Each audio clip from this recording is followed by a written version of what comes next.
Commençons à présent la deuxième partie du cours de câbles de basse tension. Désignation et type de câble. Voyons à présent la tension qui est assignée à un câble. U sous 0 est la valeur efficace de la tension nominale entre le conducteur isolé et la terre, la valeur correspondante à la tension simple. Et U est la valeur efficace de la tension nominale entre deux conducteurs isolés pour lesquels le câble a été conçu. Les valeurs nominales sont utilisées pour définir les essais électriques et pour nommer les câbles lorsqu'une norme fait référence à la tension nominale minimale, par exemple pour ce câble 0,6 1 kV. Mais ce ne sont pas les valeurs maximales de service. Un câble 0,6 1 kV, comme le FR-N1 X1G1, peut supporter en permanence 1200 volts de tension effective entre conducteurs et 1800 volts en continu, en d'autres termes, un peu plus que cette valeur maximale ou tension assignée. On désigne les conducteurs et les câbles définis par une norme UTE en utilisant un système harmonisé ou le système UTE traditionnel, selon qu'ils sont concernés ou non par l'harmonisation en vigueur du Sénélec. Ces deux systèmes de désignation sont incorporés dans la norme NF-C30-202 et HD-361. On peut comprendre aisément les symboles utilisés pour désigner un câble.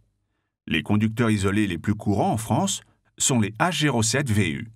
Le H pour harmoniser en Europe, le 07 correspond à une tension nominale 450-750 volts, et le V avec un isolant en PVC, le tiret suivi d'un U pour désigner un conducteur à fil unique, comme on peut le voir sur l'image. S'il s'agit d'un conducteur rigide de classe 2, tous les éléments sont les mêmes, sauf que le tiret sera suivi d'un R pour désigner un conducteur à plusieurs fils, comme je l'ai dit précédemment, normalement à partir de 4 mm², rigide de classe 2. Parmi les conducteurs isolés 450-750 volts les plus courants, on retrouve les Afumex 750, dont la désignation générique est H07Z1U. Le H signifie qu'il s'agit d'un conducteur isolé harmonisé en Europe, le 07 a une tension nominale de 450-750 volts, le Z1 est l'isolant en polyoléphine et le tiret suivi d'un U signifie qu'il est rigide, à fil unique de classe 1. Concernant le câble flexible de 750 volts en PVC, désigné H07VK, les éléments H et 07 ont la même signification que pour le câble précédent, V correspond à l'isolant en PVC et le tiret suivi d'un K désigne un câble flexible pour les installations fixes de classe 5. Les câbles les plus courants sont le câble U1000R2V ou U, câble suivant la norme UTE, 1000, tension nominale 1000 volts, R, isolant en polyéthylène réticulé, 2, gaine épaisse, V, composition de la gaine en PVC. Le câble Afumex 1000+, ou FR-NU1, série nationale française reconnue par le Sénélec, X1, isolant SH sans halogène réticulé, G1, gaine SH sans halogène thermoplastique. Toujours parmi les plus courants, en 0,6 1 kV, le câble U1000AR2V, ou U, câble suivant la norme UTE, 1000, tension nominale 1000 volts, A, conducteur en aluminium, R, isolant en polyéthylène réticulé, 2, gaine épaisse, V, composition de la gaine en PVC. Et le câble U1000RVFV, ou U, câble suivant la norme UTE, 1000, tension nominale 1000 volts, R, isolant en polyéthylène réticulé, V, gaine interne en PVC, F, armure en feuillard d'acier, V, composition de la gaine en PVC. À présent, nous allons voir comment les conducteurs isolés peuvent être installés et en quoi ils se différencient des câbles avec gaine. Un conducteur isolé, comme nous l'avons dit, n'est pas équipé d'une protection mécanique. Par conséquent, il doit toujours être protégé lors de son installation, sous une goulette de protection, dans une saignée de la construction, sans tube, etc. Il ne peut pas être fixé directement sur un mur, ni être placé dans un chemin de câble parce qu'il n'est pas équipé d'une protection mécanique externe. En conséquence, tout ce qui endommagerait l'isolant laisserait le conducteur à découvert. Si nous voulons utiliser d'autres systèmes d'installation, nous disposons des câbles avec gaine. Un câble avec une gaine peut être fixé au mur ou placé dans un chemin de câble, car la gaine assure cette protection mécanique. Nous allons maintenant étudier le règlement sur les produits de construction, un règlement européen entrant en vigueur le 10 juin 2016.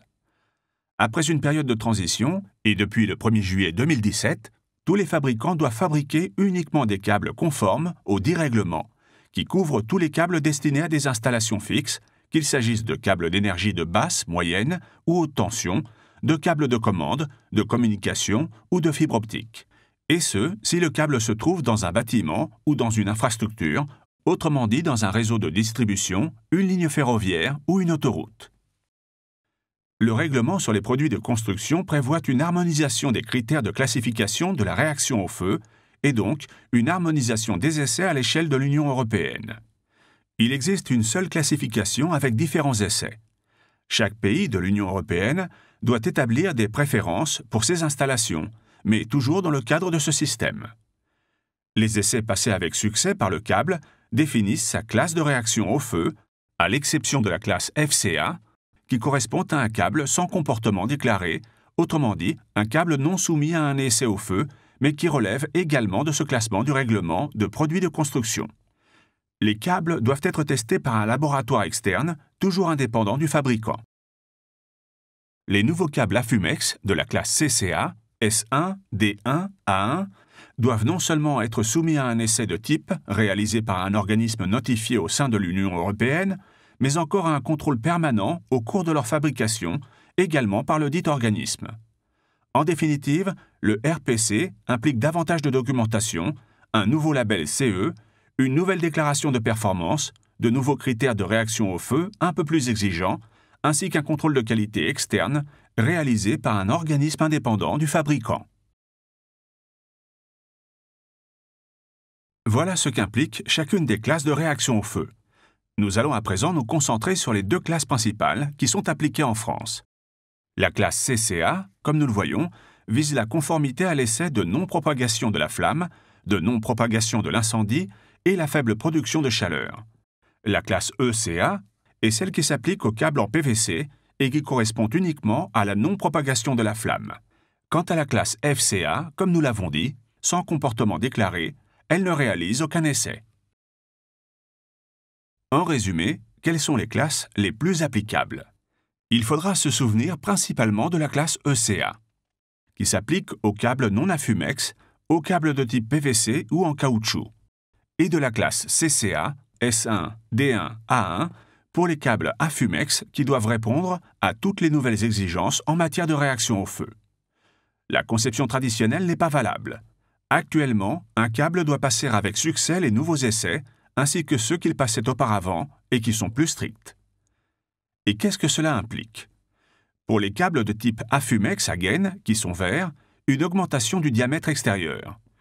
À titre illustratif, concernant les câbles les plus couramment utilisés, à savoir 3 x 1,5, 3 x 2,5, 5 x 1,5, 1 x 150 et 1 x 240, l'augmentation du diamètre extérieur est d'environ 10%. Pour les câbles de la classe ECA, le diamètre extérieur n'augmente pas. Ils ont seulement dû s'adapter au nouvel essai de non-propagation de la flamme. Il est important de retenir que les nouvelles dispositions du règlement sur les produits de construction n'ont pas entraîné de modifications dans les désignations génériques des câbles. R2V reste R2V et FR-N1X1G1 reste FR-N1X1G1, ni dans les intensités admissibles. Ce sont toujours les mêmes pour les mêmes sections et dans les mêmes conditions d'installation.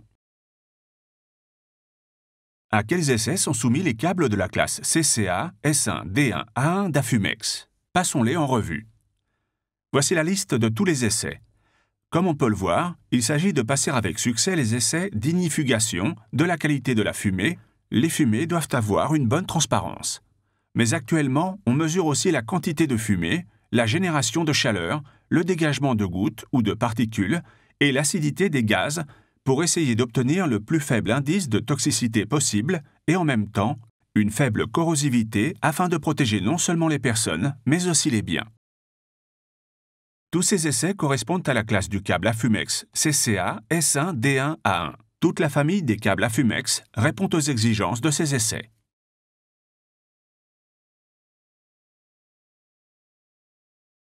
Voici les principaux câbles de la classe ECA.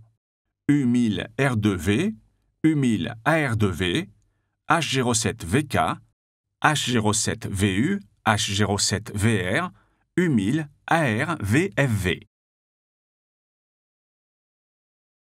Et les principaux câbles de la classe CCA S1D1A1 sont FRN1X1G1, H07Z1U, H07ZZF. Voyons à présent les applications des câbles. Le choix d'un câble dépendra de plusieurs facteurs. L'emplacement, une installation photovoltaïque n'a rien à voir avec un bâtiment de logement ou un centre commercial. Le système d'installation accepté, celui-ci conditionnera l'utilisation d'un type de câble ou d'un autre. Le câble flexible Infumex de 750 volts de haute sécurité est utilisé pour des installations en général, des locaux ouverts au public et des emplacements requérant des conditions améliorées face au feu. Immeubles de grande hauteur, habitations, locaux à risque, tunnels, etc. Il n'est pas nécessaire de disposer d'un règlement qui l'exige, mais surtout d'avoir cette perception de sécurité face au feu. Pour les installations où des conditions améliorées face au feu ne sont pas prévues ou que le risque d'incendie est considéré négligeable, il existe des câbles conventionnels avec isolation PVC, H07VK, H07VR et H07VU. Le câble Infumex 1000+, est approprié pour les immeubles de grande hauteur, les habitations, les locaux à risque, les tunnels, etc. et les emplacements requérant des conditions améliorées face au feu. La Fumex First, avec une gaine orange, est un câble pour les services de sécurité non autonomes. Ce câble possède une résistance fonctionnelle au feu. Si le câble est brûlé, il est détruit, mais en garantissant qu'il n'y aura pas de court-circuit et donc aucun contact entre les phases, ni de discontinuité dans les conducteurs. L'alimentation des services essentiels qui doivent fonctionner, notamment en cas d'incendie, sera maintenue. Autres applications, les câbles de type U1000 R2V, avec gaine en PVC, pour les installations où des conditions améliorées face au feu ne sont pas prévues ou que le risque d'incendie est considéré négligeable. Et le câble type U1000 RVFV pour les zones ATEX ou pour celles requérant une bonne protection mécanique supplémentaire, rongeurs, etc. Le câble H05 VVF est généralement employé pour les enrouleurs et les prolongateurs domestiques. S'il s'agit d'un enrouleur industriel, vous devez utiliser un câble en caoutchouc ou un enrouleur d'extérieur. Les câbles blindés sont mis en place dans des installations pour lesquelles une compatibilité électromagnétique est nécessaire. Les câbles de type Flextreme H07RNF sont des câbles conçus pour des usages industriels rigoureux.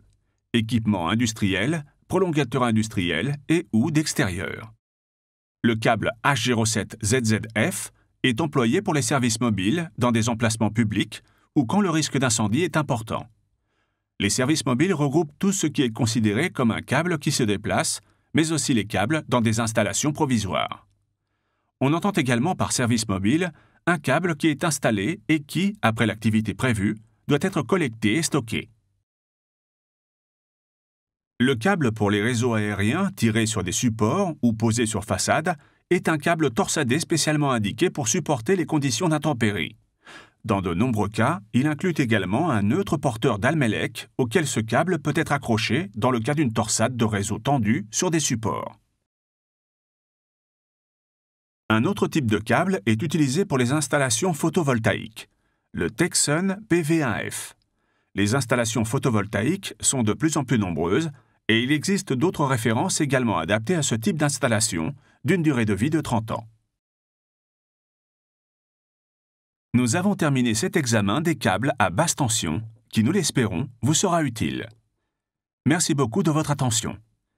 Nous vous invitons à visiter notre site Internet, où vous trouverez, en plus d'autres cours, des articles très intéressants.